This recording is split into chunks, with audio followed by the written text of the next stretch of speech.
ನಿಯೋಗ ಹೋಗಿಲ್ಲಮ್ಮ. ನಾನು ನಿಮ್ಮ ಥರನೇ ಮಾಧ್ಯಮ ನಡೆಸ್ತಾ ಇದ್ದವನು. ಅದರದ್ದು ಹಳೆ ಕೇಸ್ ಇತ್ತು, ನನಗೆ ನೆನ್ನೆ ಕೋರ್ಟ್ ಇತ್ತು, ಕೋರ್ಟ್ಗೆ ಹೋಗಿದ್ದೆ. ಆಮೇಲೆ ನಮ್ಮ ಈಗ ರೀಶಫಲ್ ಆಗುತ್ತೆ ಅಂತ ಬೇರೆ ಕೇಳಿದ್ವಿ.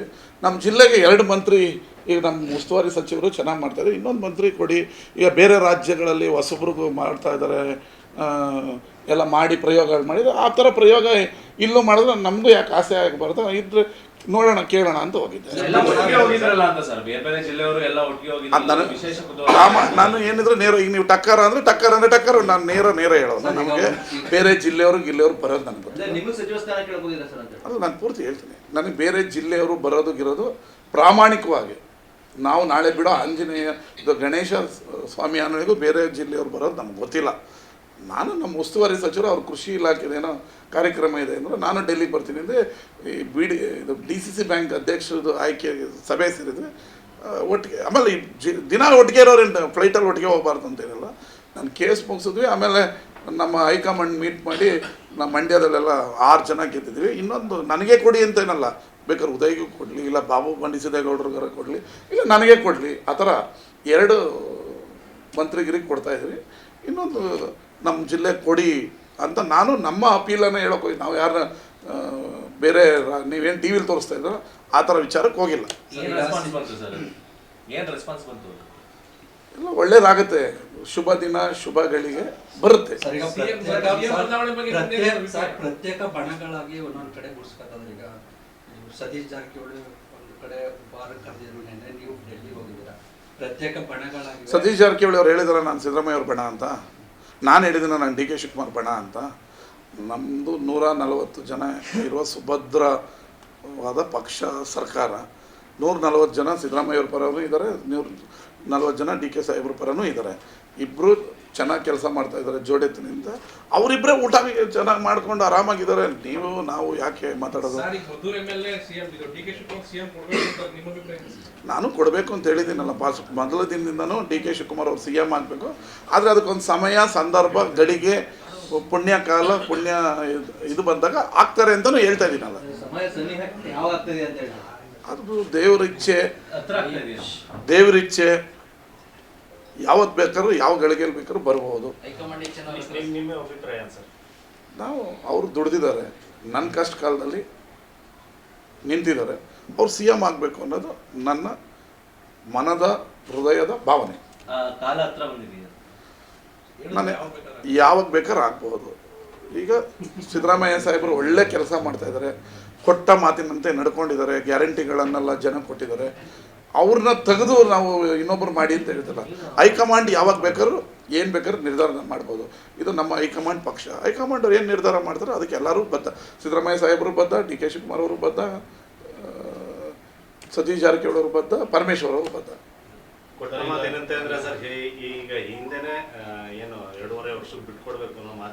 ನಾನು ಆ ವಿಚಾರ ಹೇಳಿಲ್ಲ.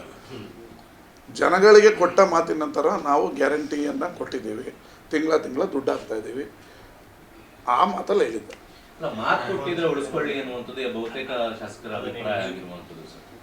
ನಮ್ದು ಅದೇ ಅಭಿಪ್ರಾಯ ಇದೆ.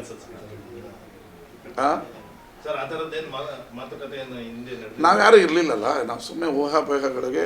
ಆಮೇಲೆ ನಾವೊಂದು ಜವಾಬ್ದಾರಿಯುತ ಸ್ಥಾನದಲ್ಲಿದ್ದು ಏನೋ ಮಾತಾಡಬಾರ್ದು, ಬೆಂಕಿ ಹಚ್ಚಬಾರ್ದು. ಒಳ್ಳೆ ಗಳಿಗೆ ಬರುತ್ತೆ, ಒಳ್ಳೇದಾಗತ್ತೆ ಎಲ್ರಿಗೂ. ಸರ್, ಈ ವಿಚಾರದಲ್ಲಿ ನಂಬರ್ಸ್ ನ ಲೆಕ್ಕ ಆಗ್ತಾ ಇದ್ದಾರೆ ಸರ್. ಅಂದ್ರೆ ಸಿದ್ದರಾಮಯ್ಯ ಅವ್ರ ಪರವಾಗಿ ಎಷ್ಟು ಶಾಸಕರಿದ್ದಾರೆ, DK ಶಿವಕುಮಾರ್ ಅವರ ಪರವಾಗಿ ಎಷ್ಟು ಶಾಸಕರಿದ್ದಾರೆ ಅನ್ನೋ ನಂಬರ್ಸ್ ಲೆಕ್ಕ ಆಗ್ತಾ ಇದ್ದಾರೆ. ನೋಡ್ರಿ, 140 ಜನನು DK ಸಾಹೇಬ್ರ ಪರ ಇದ್ದಾರೆ, 140 ಜನನು ಸಿದ್ದರಾಮಯ್ಯ ಪರ ಇದ್ದಾರೆ. ನಮ್ಮ ಪಕ್ಷ 28ಕ್ಕೂ ಮತ್ತೆ ಸರ್ಕಾರ ಬರಬೇಕು. ಸಿದ್ದರಾಮಯ್ಯ ಸಾಹೇಬರು ತ್ಯಾಗ ಹೋರಾಟ ಮಾಡಿ ಕಾಂಗ್ರೆಸ್ಗೆ ಸಹಾಯ ಮಾಡಿದ್ದಾರೆ.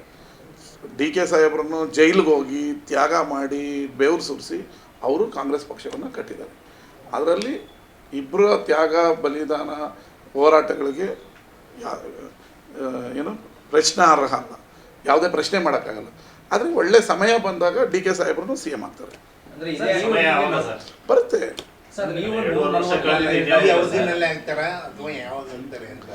ಬರುತ್ತೆ. ಈಗ ನಾನು ಶಾಸಕನಾಗಬೇಕು ಅಂತ ಹಣೆಯಲ್ಲಿ ಬರೆದಿತ್ತು, ಹೆಂಗೋ ಎಳ್ಕೊಂಬಂದು ಶಾಸಕ ಆಯಿತು. ಹಣೆಯಲ್ಲಿ ಬರೆದಿಲ್ಲ ಅಂದರೆ ಎಲ್ಲಾಗುತ್ತೆ? 2018 ಹಣೆಯಲ್ಲಿ ಬರೆದಿಲ್ಲ, ನಾನು ಏನು ಸೈಕಲ್ ಹೊಡೆದ್ರು ಸೋತೆ. ಅಂದ್ರೆ ಮುಂದಿನ ಚುನಾವಣೆಗೆ ಸಿಎಂ ಕ್ಯಾಂಡಿಡೇಟ್ ಆಗಿ ಹೋಗ್ತಾರಾ ಅಥವಾ ಇದೇ ಅವಧಿಗೆ ಸಿಎಂ ಆಗ್ತಾರಾ? ಅದಕ್ಕೆಲ್ಲ ಹೈಕಮಾಂಡ್ ಅವರು ಶೀಘ್ರದಲ್ಲೇ ಒಂದು ತೆರೆ ಎಳಿತಾರೆ. ಮತ್ತು ಇಂಥ ಏನು ಗೊಂದಲಗಳಿಗೆ ಹೈಕಮಾಂಡೇ ಒಂದು ಸೂಕ್ತ ನಿರ್ಧಾರ ಬೇಗ ತಗೋಬೇಕು. ಸುಮ್ಮನೆ ಗೊಂದಲಗಳು ಸೃಷ್ಟಿಯಾಗಿ ಅಧಿಕಾರ ಆಡಳಿತದ ಮೇಲೆ ತೊಂದರೆ ಆಗಬಾರ್ದು. ಅದರಿಂದ ಇದಕ್ಕೆ ಹೈಕಮಾಂಡೇ ಒಂದು ನಿರ್ಧಾರ ಮಾಡ್ತಾರೆ. ಸರ್, ಇಡೀ ದೇಶದಲ್ಲಿ 3 ಕಡೆ ಮಾತ್ರ ಕಾಂಗ್ರೆಸ್ ಇರುವಂಥದ್ದು, 3 ರಾಜ್ಯಗಳಲ್ಲಿ. ಅಂತಹ ಸಂದರ್ಭದಲ್ಲಿ ಕರ್ನಾಟಕದಲ್ಲಿ ಈ ಥರ ಅಧಿಕಾರಕ್ಕಾಗಿ ಗೊಂದಲಗಳು, ಶಾಸಕರು ಡೈಲಿಗೆ ಹೋಗುವಂಥದ್ದು, ಇವೆಲ್ಲ ಪಕ್ಷದ ವರ್ಚಸ್ಸಿಗೆ ಹಾನಿ ಮಾಡೋದು. ಈಗ BJP ಸರ್ಕಾರ ಇರೋ ಕಡೆ ರಾತ್ರೋರಾತ್ರಿ CMನೇ ಚೇಂಜ್ ಮಾಡಿಬಿಡ್ತಾರೆ. ಅದು ಚುನಾವಣೆಗಿನ 1 ವರ್ಷ ಇದ್ದಾಗ ಚೇಂಜ್ ಮಾಡಿಬಿಡ್ತಾರೆ. ಹಂಗಾರೆ ಅಲ್ಲೆಲ್ಲ ಗೊಂದಲ ಆಗೇ ಇಲ್ವಾ? ಸುಮ್ಮನೆ ಅದೆಲ್ಲ BJPಯವರು ಸೃಷ್ಟಿ ಮಾಡ್ತಾ ಇರೋದು. ನಮ್ಮಲ್ಲಿ ಯಾವ ಗೊಂದಲ ಇಲ್ಲ. ಈಗ ಈ ಕೆಲವು ಸೀನಿಯರ್ MLAಗಳು ನಮಗೂ ಮಂತ್ರಿ ಆಗಬೇಕು, ಬೋರ್ಡ್ ಚೇರ್ಮನ್ ಆಗಬೇಕು ಅಂತ ಕೇಳಕ್ಕೆ ಹೋಗಿದ್ದಾರೆ.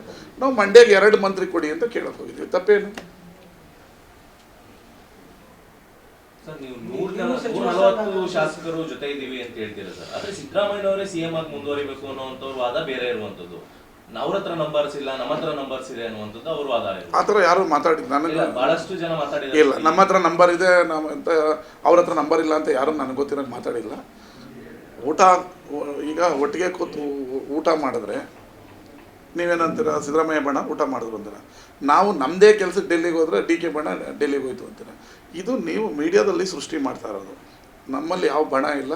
140 ಜನ ಸಿದ್ದರಾಮಯ್ಯ ಸಾಹೇಬ್ರ ಪರ, 140 ಜನ DK ಅವ್ರ ಪರ ಇದ್ದೀವಿ. ಆದರೆ ಸೂಕ್ತ ಸಂದರ್ಭ ಸಮಯಗಳಿಗೆ ಬಂದಾಗ DK ಸಾಹೇಬರು CM ಆಗ್ತಾರೆ. ಸರ್, ಈಗ ಹಿಂದುಳಿದ ವರ್ಗದ ಇವರು ರಾಮಚಂದ್ರಪುರ ಹೇಳಿದಾಗ ಕಾಂಗ್ರೆಸ್ ಪಕ್ಷ ಈಗ ಹೈಕಮಾಂಡು CMನ ಬದಲಾವಣೆ ಮಾಡಿದ್ರೆ ಶೋಷಿತ ಸಮುದಾಯ ಅವ್ರಿಗೆ ಬುದ್ಧಿ ಕಲಿಸ್ತೀವಿ ಪಕ್ಷಕ್ಕೆ ಅಂತ ನಿನ್ನೆ ಅವ್ರು ಅವಾಗ ಆ ಥರ ಹೇಳ್ತಾ ಇರ್ತಾರೆ. ನಾವು ಅವ್ರದಕ್ಕೆಲ್ಲ ಮಾತು ಯಾಕೆ? ಈಗ ಅವ್ರ ಅಭಿಪ್ರಾಯ. ಅಂದರೆ ಒಕ್ಕಲಿಗ ಜನಾಂಗ ಇದು ಕಾಂಗ್ರೆಸ್ ಬೆಂಬಲಿಸಿಲ್ಲ. ಈಗ ಅವ್ರ ಅಭಿಪ್ರಾಯ. ಒಕ್ಕಲಿಗರು ಬೆಂಬಲಿಸಿಲ್ಲ ಅಂದ್ರೆ ನಾವು ಹೆಂಗೆ 6 ಜನ ಗೆಲ್ತೀವಿ? ಅದು ಅವ್ರ ಅಭಿಪ್ರಾಯ. ರಾಮಚಂದ್ರಪುರ ಅಭಿಪ್ರಾಯಕ್ಕೆ ನಾನು ಕೌಂಟ್ರ್ ಕೊಡೋಕ್ಕಾಗಲ್ಲ. ನನಗೆ ಅದಕ್ಕೆ ಸಂಬಂಧವೂ ಇಲ್ಲ. ಅವ್ರ ಅಭಿಪ್ರಾಯ. ಒಕ್ಕಲಿಗರು ಬೆಂಬಲ ಕೊಟ್ಟಿರೋದಕ್ಕೆ 6 ಜನ ಗೆದ್ದಿದ್ದೀವಲ್ವ. ಈಗ ನಾನು ಅದಕ್ಕೆ ಉತ್ತರ ಕೊಡೋದಿಲ್ಲ. ಅವ್ರ ಅಭಿಪ್ರಾಯ ಹೇಳಿದ್ದಾರೆ. ಅವ್ರು ಹೇಳಿರೋದು ಅಭಿಪ್ರಾಯ ತಪ್ಪು ಅಂತ ನಾನು ಹೇಳೋಕ್ಕಾಗಲ್ಲ. ಅವರವರ ಈ ಸ್ವತಂತ್ರ ಭಾರತದ ಪ್ರಜಾಪ್ರಭುತ್ವದಲ್ಲಿ ಅವರವರ ಅಭಿಪ್ರಾಯ ವ್ಯಕ್ತಪಡಿಸೋಕ್ಕೆ ಎಲ್ಲರೂ ಅರ್ಹರಿದ್ದಾರೆ, ಸ್ವತಂತ್ರ ಇದೆ. ಅದಕ್ಕೆ ನನ್ನ ನೋ ಕಮೆಂಟ್ಸ್. ಆದರೆ ನಮ್ಮ ಕ್ಲೈಮ್ ಏನು, ನಾವು ಯಾರ ಹತ್ರ ಹೇಳಬೇಕು ಅವ್ರ ಹತ್ರ ಹೇಳ್ತೀವಿ.